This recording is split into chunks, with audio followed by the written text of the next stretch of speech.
Okay, today we begin our study in Exodus, and I've called today's introductory talk. We've done an overview of the book, but we're launching off covering the scriptures in Exodus 1, verse 1 through to verse 22, and I've called it Good Days, Bad Days, and it's really about giving us, I hope, a strategy to deal with oppression, opposition, or even persecution when it comes.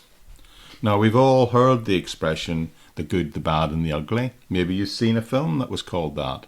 But have you ever thought about it this way? Some days are good and some days are bad. We all have good days and we all have bad days. That's the reality of the human experience.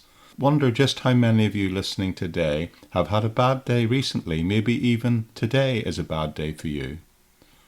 Well, I'm sorry to hear that, friend, but I'm sure most of us in the last month would say, well, probably there has been a bad day in the very recent past. But have you ever thought about how good days can become bad days, and actually bad days can become ugly days? As a pastor, I've seen people who've had bad days that have gone on to become bad weeks. I've experienced that myself. But I'm currently looking at a situation where one of my dearest friends is he's having bad months at the minute. But I've known people in the past who've told me that they've literally looked back in their life and can say they've had bad years. Some of those years they would just say they were really out and out, just ugly years. So here's the question. What can we learn? What can we learn from those bad days? And what happens when those bad days turn really ugly? How should we respond to them? What do we do when things turn really bad for us? Well, I think there's a scripture here today, a passage of scriptures that lays out some really good advice when it comes to not only describing how good days can become bad days and then really bad days, and maybe give us also an insight into understanding why these things are happening to us and how, even though we're in that situation, God can use it for our benefit. So with that in mind, I'd like you to turn with me, or I'm going to read for you actually the second book in the Bible, the book of Exodus. And as I say, we're beginning today to begin our study in some detail of the actual text starting today. But you know what? Reading the book of Exodus, some have described it as a bit like reading a film script of a Hollywood film. And it is true, in fact, that this story, this narrative, has been turned into films numerous times in recent history, with varying degrees of success, granted. But I think the reason why the Hollywood script writers like it so much is because it's such a dramatic story. Now, my plan is, as has always been so far in this podcast project, is that we're going to go right through the whole book. We're going to march through it day by day, an episode at a time, chapter by chapter, verse by verse. And today we begin by looking at the text, at the narrative, the story that begins in the first chapter, beginning at verse 1. And I'm going to read to you Exodus 1, verse 1 to 7. And in my Bible version, it's actually titled The Oppression of the Israelites. And it says this: Now these are the names of the sons of Israel who went to Egypt with Jacob and his family: Reuben, Simeon, Levi, and Judah; Issachar, Zebulun, and Benjamin; Dan and Naphtali, Gad, and Asher. The descendants of Jacob numbered 70 in all. Joseph was already in Egypt. Now Joseph and all his brothers and all that generation died out. But the Israelites were exceedingly fruitful, and they multiplied greatly, increasing in numbers, and became so numerous that the land was filled with them. And remember, that's the land of Egypt that they're in at this stage. Now I'm going to pause right there because it seems to me that these opening verses are describing, well, at this point anyway, this is a good experience for the children of Israel. You could even describe this as a good season. These are in fact the good days. But look at how this chapter starts. Verse 1 starts with the little word now. Now that's significant because it's clearly connecting Exodus with the previous Genesis story. Meaning that as Moses wrote this, he's just exited telling the Genesis narrative through that, and he's continuing, in a sense, the same story now into Exodus. Now, Even though there's a huge gap of time between the end of Genesis chapter 50 and the beginning of Exodus chapter 1, the writer is still drawing attention to the fact by saying now, at the very first word, that this is a continuation of this story in a narrative sense. And what is interesting is that in this passage, for us, he begins by naming the children of Israel who came out of Egypt. Each man in his household, it says, and he comes up with these names, and it tells us that Jacob has now passed away. But he then lists all these people, and as we saw in verse 5, he lists what we now know as the 12 tribes, saying that these are the 12 sons, the descendants of Jacob, and that group and their families at that point of the first entering Egypt numbers 70 persons in total. Now you might read that and think that there's nothing unusual about that. Point out the fact that there are 11 sons and they have wives and they all have children, and you could easily come up with a figure of 70, couldn't you? Indeed, 70 people in this extended family are those that end up in Egypt. Now later we're going to discover that that will become a huge number who will then, in about 400 years, leave Egypt in the Exodus to go back to Palestine. But do remember there's a huge gap time-wise between these two chronological events as they're described. The most common estimate is in fact that this nation of Israel grew from 70 to approximately 2 million people. And that's not based on what Scripture says, but on people calculating the number of men and assuming they were married and had children and all those kinds of things. And they've come up with a calculation of about 2 million that will leave the land of Egypt and cross the Red Sea many hundreds of years later. But what we know here is 70 go down into Egypt, and then it tells us that Joseph dies and his brothers and all that generation pass away. So these 11 brothers plus Joseph, the 12 descendants and their 12 sons, well, they all die, and over time those brothers and all the generations that first went in pass away, but the children of Israel continue to increase abundantly, and the land of Egypt is populated with the Israelites. By the way, it is possible to work backwards through the Old Testament text and calculate that it is almost exactly 360 years from the time Joseph dies until the time of the Exodus. And in fact, you can also calculate by meticulously studying the census at Sinai, which is contained in the book of Numbers. You can calculate that there were 603,000 men of 20 years or older, and thereby it would be reasonable, population experts, to suggest that such a figure would normally have represented about 20% of the adult population.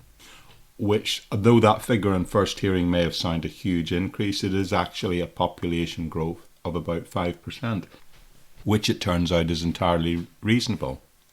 I actually put the figure of 70 into a calculator by 1.05 and hit the button 400 times. So you don't have to, I say, and it turns out that that figure is pretty much right. Another thing I did, because I must admit when I saw that figure first, I thought, wow, that seems a huge increase in people. So I did another research and I found out at the end of the 17th century, 420 years ago, the estimated population of England and Wales was around 5.5 million, and today it's well over 60 million, and that represents a similar growth rate to what's going on here. So the point I'm making is, if it first clashes with you, it's not an unreasonable figure. And I also want to make the point that these were the days when there were periodic famines in the land, and because of that and the huge population increase that the Egyptians saw amongst the Israelites, that their attitude towards them changed. Verse 7 draws attention to the fact that they were fruitful. It says they had children, and they multiplied and increased abundantly, and they grew exceedingly. So you can see all these words are being piled on one on top of the other to say that these, as a group of people, grew exponentially. They all had children, and their children had children as well. And I want to make the observation simply in the light of what's going on here, is that these are the very definition of the good days. These people are being blessed. I would dare to say that these are probably some of the happiest days that these people will see. They're getting married, they're having children, their children are getting married, so they're happy days indeed. We're talking about a span here of nearly 400 years when they pretty much grew without major problems. And you can imagine the pleasure they all had in having generations and generations of children and grandchildren. Well, I bet it was a pleasure from the grandparents' point of view anyway. Well, I'm just making the point that the opening verses of this chapter are telling us these are the good days for the children of Israel. But as I said at the beginning, sometimes you can go from good days to bad days. And that's what will happen next. So let's pick up the story at verse 8. Then a new king, to whom Joseph meant nothing, came to power in Egypt. Look, he said to his people, the Israelites have become too numerous for us. Come, we must deal shrewdly with them, or they will become even more numerous than us. And if war breaks out, they might join our enemies and fight against us, or even leave the country. So they put slave masters over them to oppress them with forced labour, and they used them to build Pithom and Ramesses as store cities for Pharaoh. But the more they were oppressed, the more they multiplied and spread. So the Egyptians came to dread the Israelites, and they worked them ruthlessly, and they made their lives bitter with harsh labour in bricks and mortar, and with all kinds of work in the fields. In all their harsh labour, the Egyptians worked them ruthlessly. So the first 7 verses of this chapter describe the good days, but the next 7 verses, these describe the bad days. All because there's a new Pharaoh who didn't remember what Joseph and the Hebrews had done for the people in the land. In effect, forgot that they were saved. The Egyptians were saved by Joseph from the previous famine. So this new Pharaoh, he simply looks upon the Israelites with distrust. He was concerned because he was worried that if they grew in number, they might become a military threat, especially if any invading force came and the Hebrews did not choose to side with the Egyptians. So his plan was to work them mercilessly. He thought putting them under the whip would mean that they wouldn't multiply so fast. Now, I don't really understand the logic of that, but that was his reasoning. We will put an ever-increasing burden on them and use them as slave labour and use them to build these store cities. So as slaves in Egypt, they gradually transitioned from being an agricultural people who just raised their crops and their families and their animals, and they are now in bonded slavery, reduced to hard labour. The text actually uses the word that the Egypts dreaded the children of Israel. As a matter of fact, the word means more than that. It means they were abominable to them. They hated them, and it also says that in their dealings they were harsh and cruel.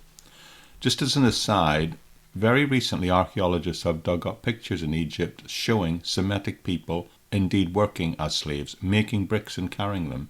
So there is some archaeological evidence that actually supports what is mentioned in this passage.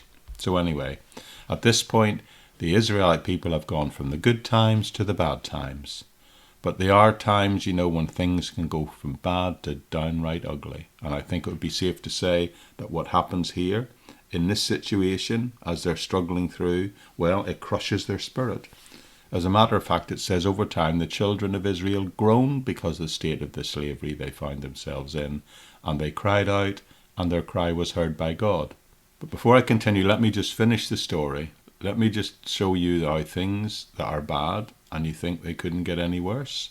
Well, let's see what happens beginning in verse 15, where it tells us, the king of Egypt said to the Hebrew midwives, whose names were Shiphrah and Puah, when you are helping the Hebrew woman during childbirth and the delivery stool, if you see that the baby is a boy, kill him, but if it's a girl, let her live. The midwives, however, feared God and did not do what the king of Egypt had told them to do, and they let the boys live. Then the king of Egypt summoned those midwives and asked them, why have you done this? Why have you let the boys live? The midwives answered Pharaoh, saying, Hebrew women are not like Egyptian women. They are vigorous, and they give birth before even the midwives arrive. So God was kind to the midwives, and the people increased and became even more numerous. And because the midwives feared God, he gave them families of their own. Then Pharaoh gave this order to all his people. Every Hebrew boy that is born you must throw into the Nile, but you may let every girl live. So I've suggested it's gone from good days to bad days, and now it's just downright ugly. It's ugly in the sense that he calls the midwives and he instructs them to kill the newborn male babies. The idea being is that he can wipe out this Israelite race in one generation. But the text makes this interesting observation. It says that the midwives feared God. Did you notice that? So these midwives, they not only came to believe in God, but they came to trust in him. That's what it means when it says they feared the Lord. And they decided they didn't want to kill all the male children like they'd been commanded. But instead it says they feared God and they didn't listen to Pharaoh. That's one of my favourite lines in the whole Bible. Because, in a sense, all of us are called to either fear God or fear other human beings. Fear of God is not only the beginning of wisdom, but this tells me that it is also the route to freedom as well. There is, of course, the fear of the tyrant, which is a normal and natural thing, and we're all subject to it to some degree, I'm sure. But there should always be at the back of our mind a greater fear, and that is the fear of God. Because not only is it important, it is in fact, the fear of God is a precondition for freedom. You see, if there's no moral order that we are accountable to, then there's no basis that would make the whole salvation narrative intelligible or understood. And what it means is, without the fear of God in society, it makes the latest random tyrant the final arbiter of what is right and wrong in the land. And haven't we seen that often enough in recent history? When people lack the courage to speak up or don't refuse to do what they know is morally wrong, the main reason that most people don't go along with these things is because they fear God. So on a human level, this passage offers a prophetic insight of just how bad things can become when people don't fear God, put God first. People who speak up against some things are usually called whistleblowers, or accused by one side as being hateful, or presented as the other side as being martyrs or brave people. But I believe that most people, when it comes to the Christian perspective, in fact speak up because it has been revealed to them by God just how things will work out if we or they don't change their ways. So in a sense, we are called to speak up, and we are called to speak up because we have been given a prophetic insight, and we are more afraid of the consequences of not speaking up. We're more afraid of the alternative. One thing I've learned in this life is, you know what? You don't really get away with anything. When you do something that you know at heart is wrong, when you try and bend the fabric of moral reality, when you try and go against your conscience, or when you try and manipulate people, when you in effect bow the knee to the tyrants of this world, then you violate your own moral conscience and damage your relationship with God. And then one day, I believe in this life, you will have to, in a sense, pay the piper. And if you don't know the Lord, then it's more than that consequence in this life, because one day you will have to stand before the Lord in judgment. But in this situation, in this story, what we have is these midwives. They don't do what Pharaoh tried to force them to do. They don't kill the male children. And their motivation for not doing it was because they feared the Lord. And as a result of that, neither of Pharaoh's first two plans worked. And it didn't work because the midwives didn't do it. Pharaoh's plan didn't work, and the nation of Israel continued to grow. And it also says because they feared the Lord, he blessed those midwives, and he blessed them by them also being fruitful and having children, which in that day was considered a great blessing. And remember that the women often allocated as midwives were those that had become apparent that they themselves were not able to have children. So it seems to me that if you fear the Lord, in the fullness of time, you will in fact get blessed. If you fear the Lord, which remember is just the Old Testament way of saying trusting in God, trusting the Lord, if you do that, then the Lord will bless you. And we see that's exactly and precisely what's going on here. And the story ends up saying that Pharaoh commanded all of his people this time, not just the midwife, saying, every son who is born, if you discover a male child, then cast him into the river, but it's okay to let the girls live. So that's Pharaoh's plan C, if you like. Plan A was hard labour. That didn't work. Plan B was the midwives to kill the male children at birth. That didn't work. Now plan C is take all the little Hebrew boys and throw them in the river. Now that's the end of that part of the story. But we have to remember that's the background into which Moses is born as one of these boy babies. And we'll continue that part of it in the next episode.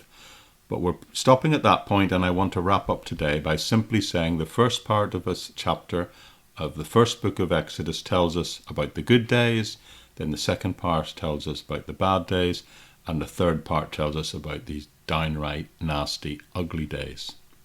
Which reminds us that a bad day can become a bad week, which can become a bad year, and if we don't address it and stand up to the circumstances, things can get really ugly. When a problem doesn't go away or isn't dealt with, it tends to get worse and worse. So what I'd like to do is sum up what we've looked at in this text and make a suggestion. What I'd like to do is help give us some insights at what we can do when days go from good to bad to worst. What can we do? Well, let me make a very clear suggestion. You can't help but notice when you look at the last chapter of Genesis that it was closed with Joseph saying, "What you intended to me for evil, God in fact intended to me for good." So if you're reading the Bible in continuity and going straight through the Pentateuch from one book into the other, you can't help read chapter 50 at the ending of Genesis and turn in to read Exodus chapter 1 without the thought lingering in your mind is that even when evil things are happening in the past, God is still able to use those for good. It's the case that, as just in the New Testament book of Romans, it says, trusting in God, fearing the Lord, then it tells us all things can work together for good for those who love God and are called according to his purposes. The midwives in this case are the example of the people who trusted the Lord, who even in the midst of these evil times trusted the Lord, and the Lord indeed blessed them and the children of Israel through their obedience. Now, what about the children of Israel? They're the ones enduring all this suffering. What about them? Well, I'd just like to close by making 2 points about what this all means for them. One is that maybe all this hardship at some level was preparing them for what they were about to experience in the wilderness. I've often thought that some of the tough times I've experienced in my life have had the effect of strengthening me for the even tougher times that lie ahead. It seems to me like the older you get, the tougher it can get. Certainly physically, I think that's the case. I think I can hear all the old people out there saying amen. And that side of it is true. But let me make you a suggestion, one I think that really fits within the context of this whole book of Exodus.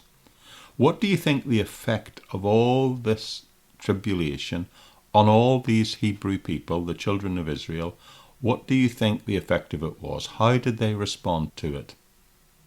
Well, what was the natural reaction to all this persecution? Maybe the consequence of this, that it made them want to get out of Egypt. Right? And what did God want them to do? Answer, God wanted them to cry out to him and to leave the land of Egypt. So you can't read the book of Exodus without realizing God promised them a land and God wanted them to go and dwell in that land, and they'd found themselves stuck down in Egypt. So in fact, the Lord wanted them to get out.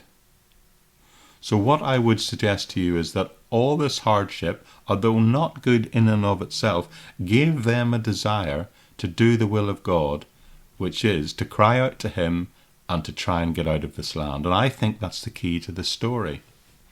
Others who study this passage have come to a similar conclusion.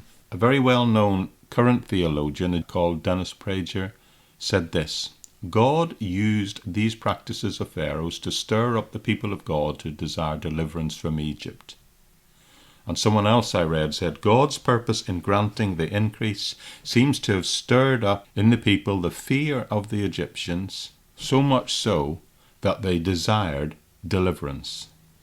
So in other words, sometimes a negative situation can be used by God to stir up in us a desire for us to get out of Egypt, so to speak, to remove ourselves from a situation. Have you heard testimonies like that? I have.